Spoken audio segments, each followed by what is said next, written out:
नमस्कार मित्रांनो, श्री स्वामी समर्थ. माझ्या तरुण मित्रांनो, बंधूंनो, बहिणींनो, भगिनींनो आणि पूजनीय अशा माझ्या वडीलधाऱ्या मंडळींनो, तुम्हा सर्वांचे मराठी गोष्टी यूट्यूब चॅनेलमध्ये हार्दिक स्वागत आहे. मित्रांनो, भारतीय संस्कृतीत स्त्रीला शक्तीचे प्रतीक मानले जाते. या शक्तीच्या प्रतीकाविषयी श्रीकृष्णाने त्यांची पत्नी सत्यभामा यांना उदाहरणाद्वारे सांगितले आहे की त्यांच्या मते स्त्रीची खरी ओळख काय आहे. तुम्हालाही जाणून घ्यायचे असेल तर व्हिडिओ शेवटपर्यंत नक्की पहा. मित्रांनो, भगवान श्रीकृष्णाला 8 बायका होत्या. पौराणिक कथांमध्ये सत्यभामा या सर्वांमध्ये सर्वात सुंदर असल्याचे म्हटले आहे. भगवान श्रीकृष्ण आपला बहुतेक वेळ त्यांच्यासोबत घालवत असत. एकदा सत्यभामाला तिच्या सौंदर्याचा खूप अभिमान वाटला. गर्वाने मादक झालेल्या सत्यभामाने कृष्णाजींना विचारले, मी तुम्हाला कशी दिसते? हा प्रश्न ऐकून भगवान श्रीकृष्णांनी तिचा अभिमान चकनाचूर करण्याचा निर्णय घेतला.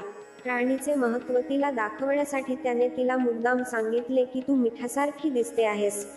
भगवान श्रीकृष्णाचे उत्तर ऐकताच सत्यभामा क्रोधाने लाल झाली. तिला वाटले की संपूर्ण जगात देवाला तिची तुलना करण्यासारखे दुसरे काहीही सापडले नाही. यानंतर लाल सत्यभामा रागाने तेथून निघून गेली. काही वेळाने श्रीहरींनी राजवाड्यात भव्य मेजवानी आयोजित केली. कृष्णाजींनी प्रथम सत्यभामाला मेजवानीचे अन्न खाण्यास सांगितले.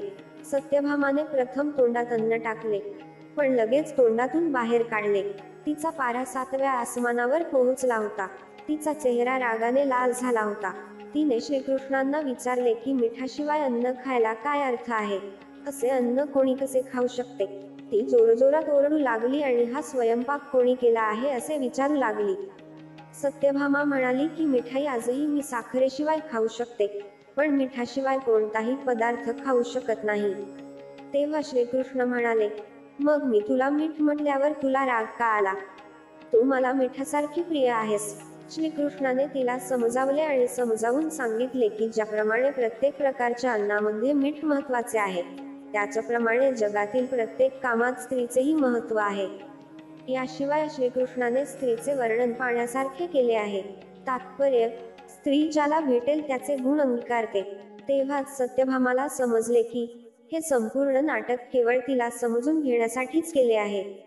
यासोबतच भगवान श्रीकृष्ण तिच्यावर किती प्रेम करतात हेही तिला कळले.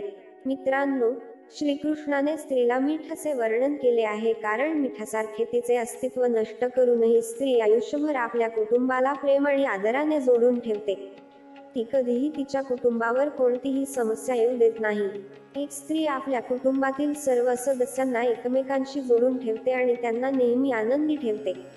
श्रीकृष्ण पुढे स्त्रियांच्या खऱ्या अस्मितेबद्दल सांगतात की जे पुरुष स्त्रियांना आपल्या पुढे काहीही मानत नाहीत आणि ती फक्त आपली सेवक आहे असे समजतात, असे पुरुष जगातील सर्वात मूर्ख आहेत.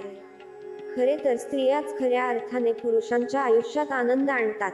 श्रीमद भागवत गीतेनुसार जो व्यक्ती स्त्रीचा अनादर करतो तो पापात सहभागी असतो.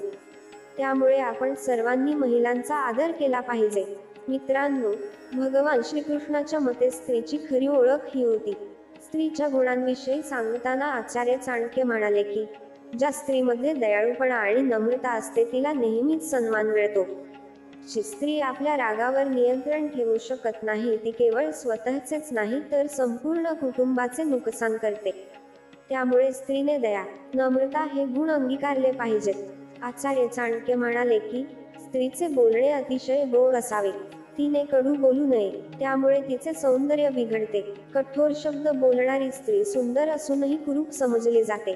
चाणक्याच्या मते पुरुषांच्या तुलनेत महिलांमध्ये 6 पट धैर्य असावे. महिलांनी वेळ आल्यावर प्रत्येक परिस्थितीला सामोरे जाण्याची तयारी ठेवावी. त्याचबरोबर त्यांना धार्मिक असणेही बंधनकारक आहे. देव आणि निसर्गावर श्रद्धा ठेवल्यास जीवनात मोठे यश मिळते. धर्मावर श्रद्धा असलेल्या स्त्रीला चांगल्या वाईटातील फरक सहज कळतो. निसर्गाची उपासना केल्याने संतुलनाचे ज्ञान होते. तर मित्रांनो, भगवान श्रीकृष्णाने सत्यभामेला स्त्रीची खरी ओळख कशी पटवून दिली ते तुम्ही पाहिले. यासोबतच तुम्ही आचार्य चाणक्यांच्या दृष्टिकोनातून खरी स्त्री ओळखायलाही शिकलात. तुम्हाला त्यांच्याबद्दल जाणून घ्यायचे असेल तर कमेंट करून सांगा.